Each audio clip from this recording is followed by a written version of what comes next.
O programa a seguir é uma produção independente. Seu conteúdo é de total responsabilidade de seus idealizadores.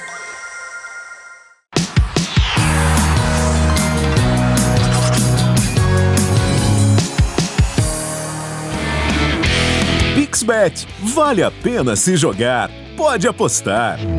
Olá, galera da Jovem Pan News. Aqui a gente está começando um Resenha do Galinho, né? Hoje com um grande convidado e daqueles que a gente gosta de apresentar. Principalmente porque ralou, veio lá de baixo, foi galgando degrau por degrau. Eu vi ser campeão aqui do Sub-15, quase dei a volta olímpica junto, né? No meu Mengão. E agora passou lá pelo futebol japonês também. E é uma das revelações da nova geração de treinadores, né? Zé, muito obrigado. Você está aqui com a gente no Resenha do Galinho. Pô, Zicão, obrigado pelo convite, primeiramente. Agradecer a você pelo carinho que sempre teve comigo. E é uma convocação. Tem convocação de treinador, tem convocação de jogador. Essa é uma convocação que a gente tem que ter. Tá bom, obrigado. Zé, você, assim como eu, foi um que começou no futsal, né?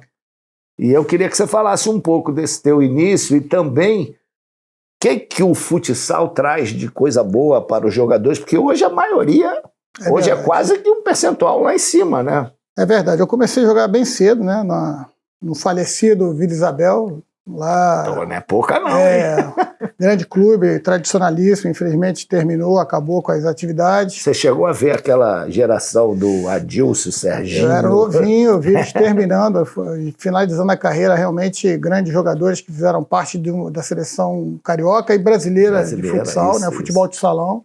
Grandes caras que passaram lá pelo Vila Isabel e por todos os clubes aqui. O Rio de Janeiro sempre foi um celeiro, não só no futebol de campo, mas também no futsal, né? Então, é um prazer. Eu falo isso com prazer porque não só eu, muitos colegas treinadores e também jogadores começaram no futsal e, sem dúvida nenhuma, o raciocínio rápido, a tomada de decisão, o desequilíbrio, a parte técnica, o controle, a habilidade técnica, também o controle do jogo, dos espaços, já que é um esporte extremamente dinâmico. A tão famosa intensidade que se cobra tanto no futebol de campo, no futsal, ele é uma condição sine qua non, ou seja, o jogador tem que jogar de forma intensa. A diferença é que pode haver as trocas, mas eu vejo que tem realmente muita valia aquele jogador que inicia no futsal e consegue vencer também no futebol de campo. Eu costumo dizer que não é fácil a transição, mas se essa transição, o jogador conseguir passar essa primeira barreira, ele tem tudo para dar certo no futebol de campo. Mas hoje ainda tem a situação facilitada pelo kick da bola. É verdade. Algumas regras que eram anteriormente, né, de fazer gol dentro da área. Exato. Não podia atravessar o goleiro para lançar uma bola. Eu acho que essas mudanças foram todas em busca de dar mais dinamismo ainda ao esporte, né? E fazer com que o público ficasse cada vez mais atrativo para o esporte de quadra. E eu acho que o futebol de campo poderia pegar algumas sugestões também do futebol de salão, do futsal, para também tentar tornar o jogo mais atrativo. Uma das que eu mais acredito que iria valer era a não necessidade de parar o jogo para fazer a substituição. A gente tem uma equipe de arbitragem tão grande, né? Não só no VAR, mas também atuando dentro do campo. Eu acho que se fosse comunicado, né, pro árbitro que ali, vai fazer, o jogador saísse e o outro entrasse, o jogo não precisava parar, a gente sabe que muitas das vezes essa parada... E podia ser até uma tática, né? Exatamente. Porque a gente fazia isso no beach soccer. Exato, também. Outro exemplo. O cara ficava ali, o juiz, aí o outro vinha, que ia sair, encostava ali, saía, você entrava, podia sair. Não via na frente, já estava lá na frente. Sem dúvida. Eu acho que tudo aquilo que vier para a gente tentar dar mais atrativo para o público seria importante. Eu acho que o futebol precisa, pelo menos, avaliar algumas dessas regras que o futsal tem, e que são boas, outras, talvez, o tempo cronometrado, a gente entraria em outro discurso aí, porque tem a questão da televisão, do tempo de propaganda, mas enfim. E o futsal ainda dá aquela condição que hoje muitos treinamentos são todos reduzidos, de campo reduzido, né? A quantidade de treinamento hoje em campo reduzido é enorme. Sem dúvida. Para quem trabalhou no futsal sabe que isso é um tipo de treinamento que se faz há muito tempo, né? E logicamente que com essa mudança da intensidade do jogo cada vez maior, se fez necessário colocar boa parte, fazer mudança no método de treinamento, e os jogos reduzidos também vêm para ajudar nesse sentido. Na minha época, o espaço curto era só para fazer aquele bobinho, né? Agora não. É o que eu falo para os jogadores, a gente tem que recuperar, mas também dentro dessa recuperação já começar a preparar-se para o próximo jogo. Tá, e aí, você do futsal, como chegou no campo? Como é que foi essa transição? Quem te Bom, na verdade... lá? Ô Zé, vem aqui, pô, vamos trabalhar no campo. Na verdade, teve um diretor de futebol de salão, né, o Tito Araújo, que trabalhava comigo no futsal. Eu já tinha ido até fazer uma temporada e meia na Itália.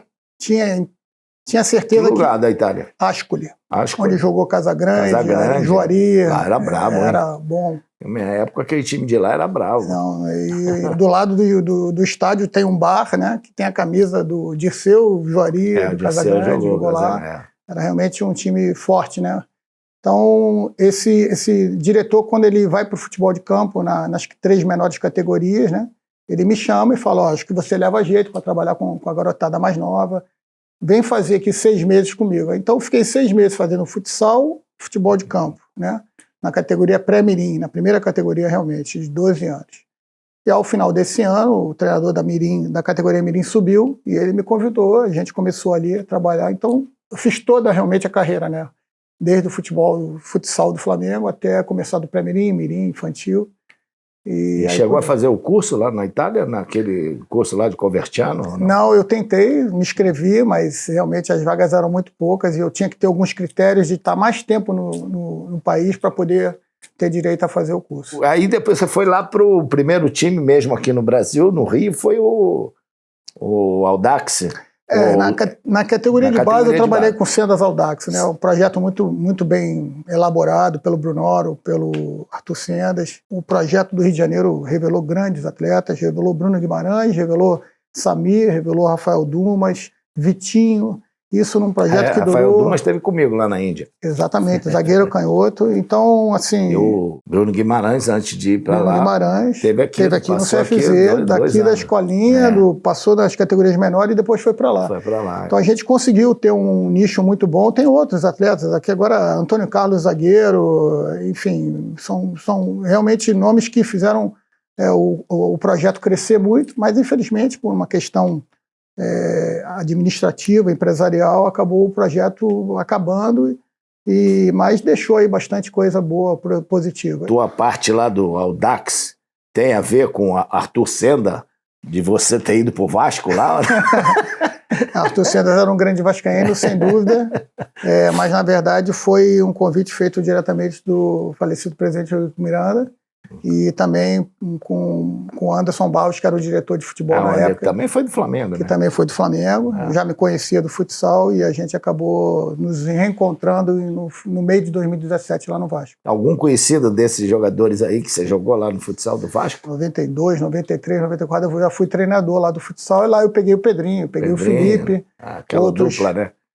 Aquela dupla que realmente infernizava nas quadras.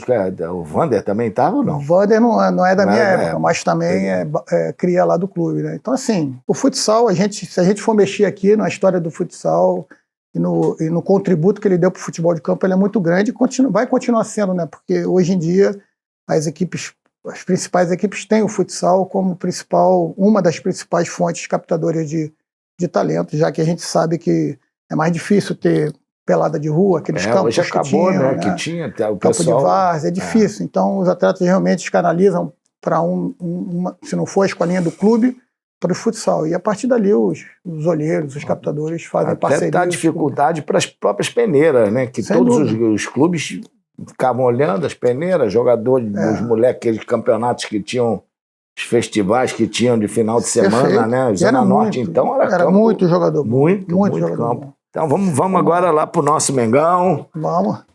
Que lá, você, lógico, além do trabalho excelente, a gente tem uma Copa Amizade Brasil-Japão que a gente realiza há mais de 20 anos. Esse ano, em agosto, vamos ter de novo. a volta, né, depois de todos esses problemas da pandemia. E Zé Ricardo montou uma geração maravilhosa do Flamengo, que foi campeão daquela Copa, né? 2014.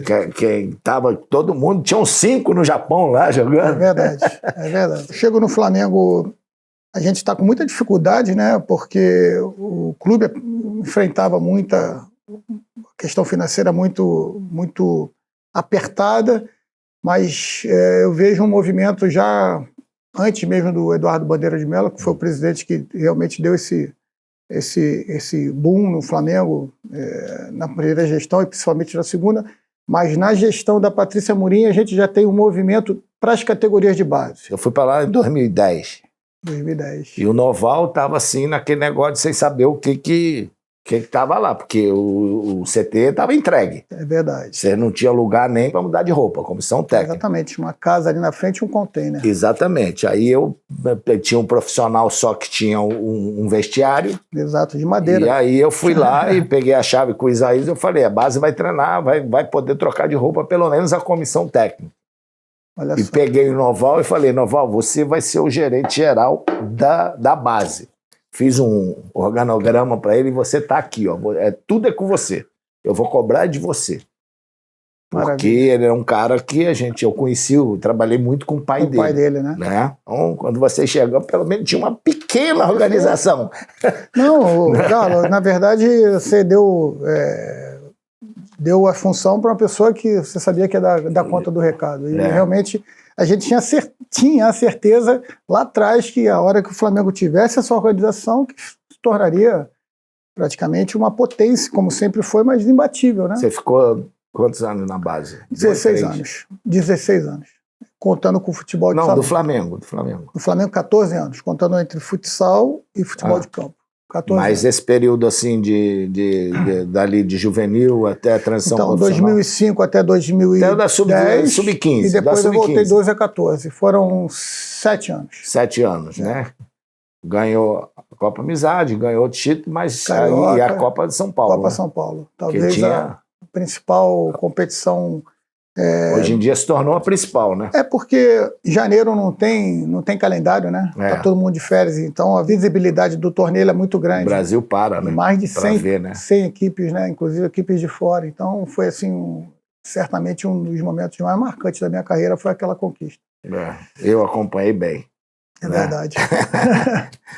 Bom, e levei 2 jogadores lá pro gol desse seu time, Trindade e o Dumas, né? O zagueiro está jogando, se eu não me engano, no Brasil ou Caxias do Sul. O Brasil de Pelotas ou Caxias do Sul. Bom, depois a gente vai falar do profissional, mas antes de que a gente vai para o intervalo, antes do intervalo, tem aqui, ó, foi sorteada as chaves da Libertadores. Não tem calça curta aí não, né? Não. Eu sou bonzinho, pode ficar tranquilo. Então, temos a brasileirada toda para outra fase, hein? Perfeito, todo mundo. Só Atlético Mineiro e Cruzeiro e Palmeiras é que ficaram da outra chave. Então, Racing e Atlético Nacional, Boca Juniors Nacional do Uruguai, Del Valle, que o Del Valle sempre fez muito time engasgar aqui no Brasil. É verdade. Deportivo Pereira. Colômbia, Estou atrasado de futebol, nunca ouvi falar nesse Pereira. Palmeiras e Atlético Mineiro, esse da chave A. Chave B, Atlético Paraná e Bolívar, Inter, River Plate, Fluminense e Argentino Júnior e Olímpia e Flamengo. Quer dizer, aqui tem o Olímpia que já foi campeão, né? É o seguinte, vamos pro teu palpite. Eu vou dar uma colher de chá boa, hein? jogo por jogo, vamos lá? Não. Só quem você acha que pode vir os 4 finalistas, né? Se quiser dar bom para a final, então Flamengo e Olímpia joga contra o vencedor de Fluminense e Argentino Júnior. Quer dizer, então... Flu aí, umas quartas de finais aí. Né? É isso. E Atlético Paranaense e Bolívar contra o vencedor de Inter e River Plate. Aí o Palmeiras pega o Atlético Mineiro, vai jogar contra Inter Del Valle e o Pereira lá. Vou deixar a fichinha com você. Você vai pensando um pouquinho. dá uma olhada e aí vê o que você pode responder. Mas depois, porque a gente tem que faturar um pouquinho, né? Um abraço legal lá para a galera da PixBet. Obrigado mais uma vez pela confiança. E aqui na Jovem Pan News, a gente volta daqui a pouquinho com a resposta do Zé Ricardo no Resenha do Galinho. Não saia daí não, hein?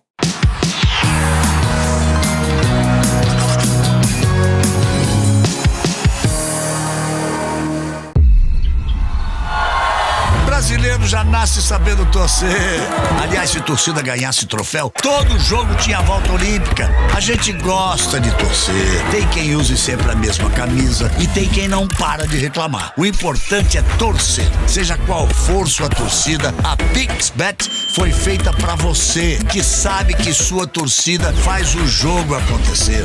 PixBet, essa é do Brasil. Pode apostar. PixBet.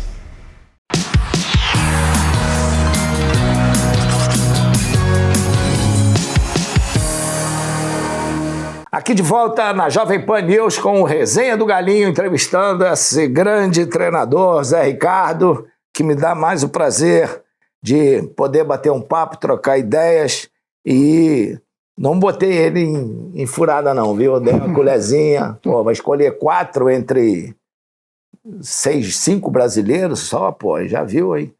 Aí... Tá difícil, não tá não? A chave A é um pouquinho mais forte, né, do que a chave B, mais forte, mais equilibrada, mas assim, são todos jogos bem disputados. Eu acredito que eu não vou ficar em cima do muro, não. Poderia te dar aqui até uma final, mas eu acho que da chave A, Palmeiras e Racing, e da chave B, vou torcer muito para que dê Flamengo e Internacional. Os times, né? Eu acho que o Internacional fez uma reta final de primeira fase muito boa, estava em crescimento. E né?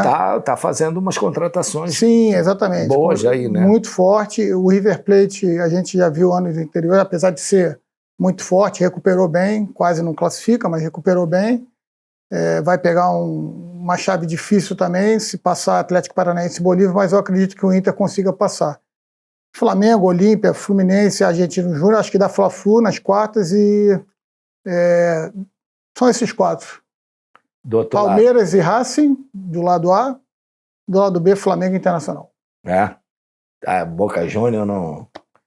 Não sei, o Boca Júnior começou mal, a Libertadores estava mal também no Campeonato Argentino, tudo bem que agora o treinador é novo, né? Eu vi o jogo Flamengo e Racing, Almirão, eu gostei do time do Racing. O Almirão voltou tem pouco tempo pro Boca Júnior, mas eu acho que dessa vez ele não passa, não. Vamos lá aqui, agora do Flamengo. Quero saber se você sabe de alguns feitos seus no Flamengo e você entrou pro top 15 dos treinadores de mais partidas na história do clube, né? Do Flamengo fez 90 jogos. Né? Exato. Não é mole, hein?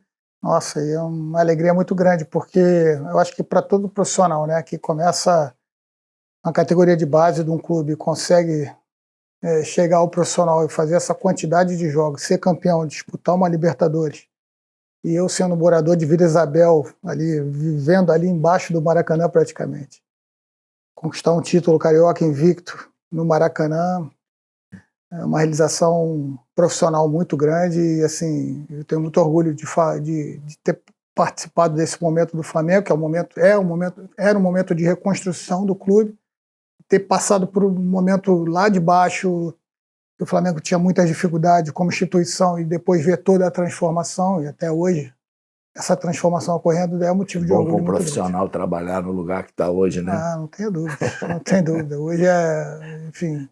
Os clubes estão caminhando para esse caminho, né? Quase todos, até né? porque quem não tiver esse caminho não tem como sobreviver. Inclusive, começando pela base, né? Sem dúvida. Você vê o Palmeiras. Palmeiras não era um time de base, de formação. É verdade. Né?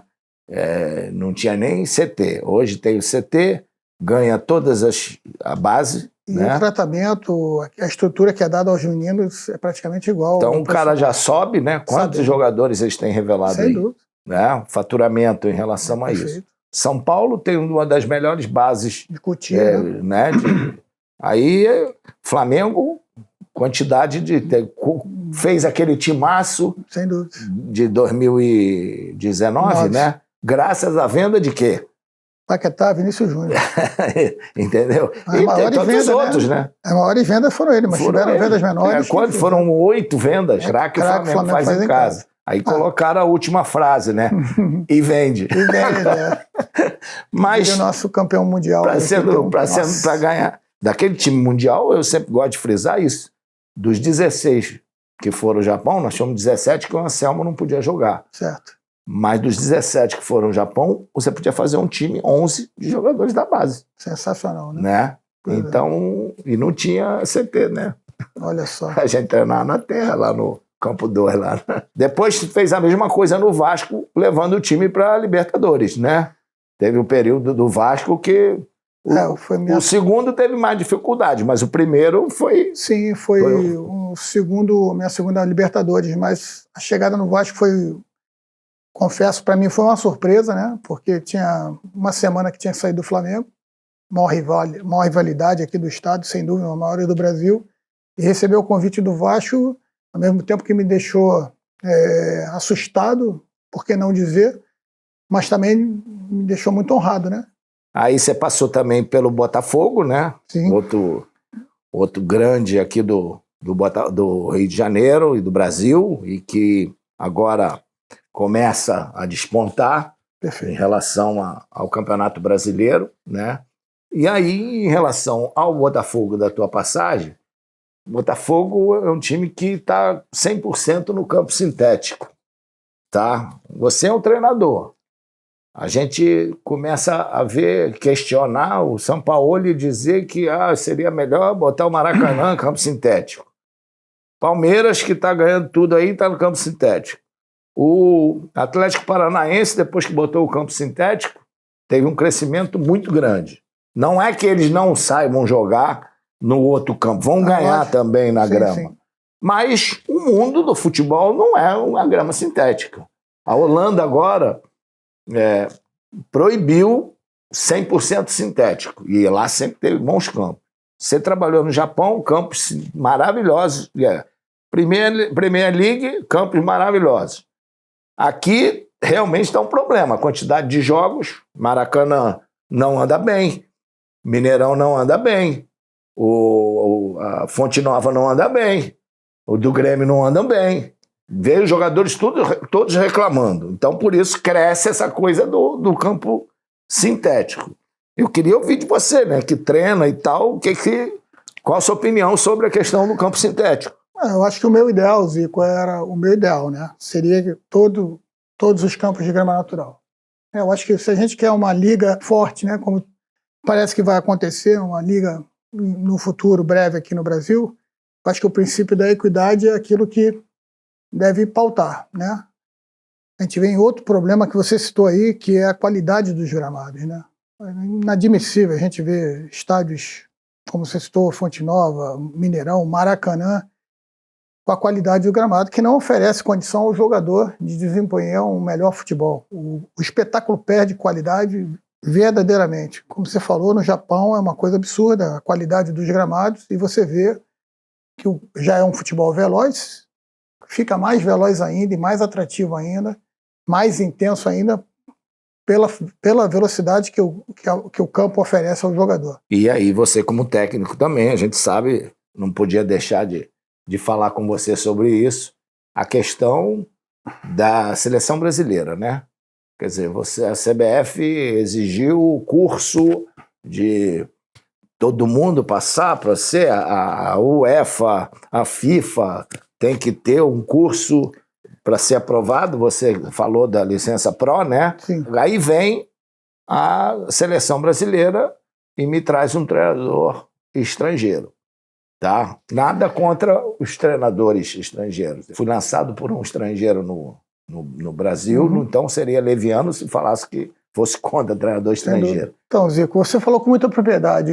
A condição, a qualidade do Ancelotti é inquestionável, não é esse o ponto da discussão. Eu acho que Copa do Mundo é muito particular. Eu acho que o trabalho em seleções tem que ter continuidade, né? Pode ser pode não ser a única regra de sucesso, mas a Argentina está aí para mostrar. O Scaloni fez esse trabalho. Então eu falei isso antes da Copa do Mundo, que a minha opinião seria: a seleção foi muito bem na Olimpíada, foi campeã com o André Jardine, que trabalhou com aquela garotada toda. Muitos deles agora já disputaram a primeira Copa do Mundo. Acabou a Olimpíada, eu já colocaria ele como auxiliar do Tite, levaria ele para a Copa do Mundo, ao lado do Tite, com muitos de jogadores que ele já trabalhava, sentiria o clima do que é uma Copa do Mundo. Acabou a Copa do Mundo, o Tite já tinha falado que não ia continuar. A transição estava ali. Estava pronta. Estava pronta. Entendeu? Se houvesse a necessidade de ter um outro auxiliar com o André, ok, poderia ser, mas essa seria a minha solução. Poxa, a seleção brasileira, no meu modo de ver, ela não pode ficar 1 minuto sequer sem um treinador. Essa questão de então, cara, o Tite anunciou para todo mundo e tal. Não pode. Se você tem ali uma pessoa que já está trabalhando junto, que conhece, já tinha experiência não só da Olimpíada... mas eu acho que o ponto principal do tema seleção brasileira seja esse ato e ter um treinador para ser definido em 2024. E agora? Agora você, tá bom, botou o Diniz, o interino. A última conquista da seleção, 2002, o Brasil teve, se não me engano, acho que 4 treinadores antes. Antes, né? Acho que era Vanderlei, depois foi, se eu não me engano, Leão, depois Candinho pegou um período pequeno, foi verdade. E aí veio o Filipão na reta final. Quer dizer, ele ficou 1 ano e meio. Exato. Esse fato... Então, por que não tem um técnico antes logo? Perfeito. Pô, botar o coitado Ramon lá. Pega uma banana quente de uma coisa que você sabe que não vai ter segmento. O próprio jogador já tem talvez um entendimento diferente do momento, né? Isso, né? Pô, o cara é treinador. Não vai ser o treinador mesmo, vai voltar pra lá e tal. É outra história. O Diniz é um treinador que há 2, 3 meses atrás, talvez todo mundo fale. Se o Diniz ganha tudo que é jogo aí, tá bem, e agora? Como é que depois entra no Como é que depois entra? Não, e uma coisa pro Diniz, deve ser uma situação difícil. Ele vai convocar, ele não vai trabalhar no clube dele, né? Em alguns momentos, numa reta final. Aí você convoca um cara de um time que está disputando. Vai dar margem para os comentários, cara, maldosos. Isso. Então, o que mais tem é isso, né? Infelizmente. Apesar do Diniz ser um cara totalmente íntegro. Claro, lógico.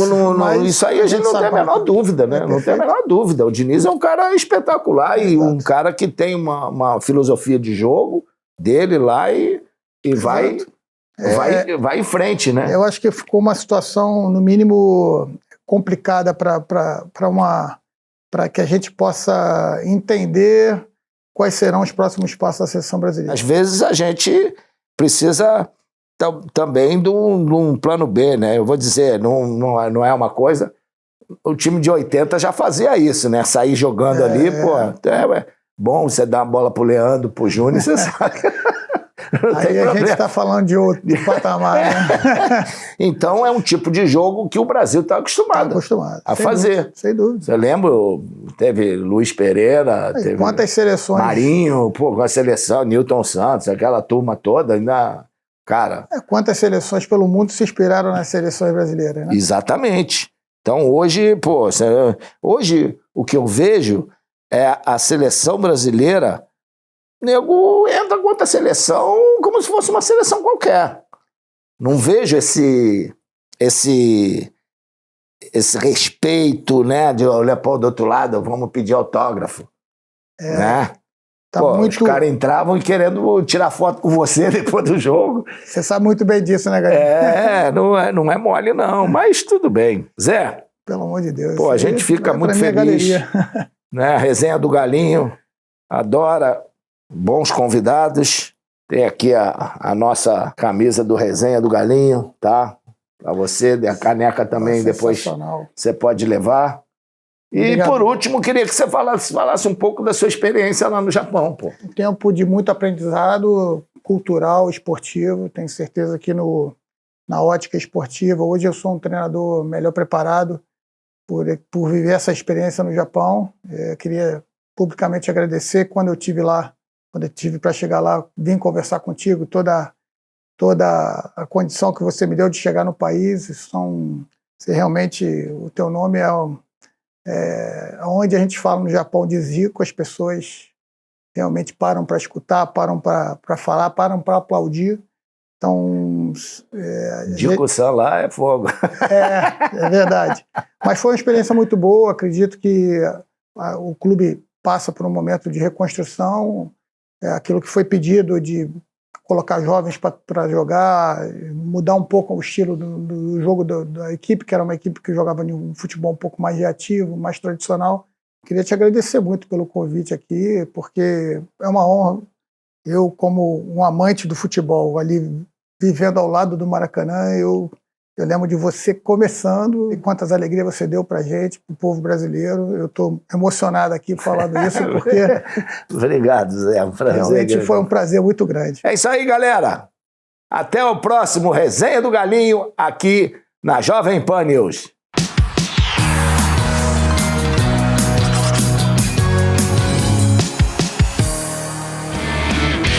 PixBet, vale a pena se jogar, pode apostar.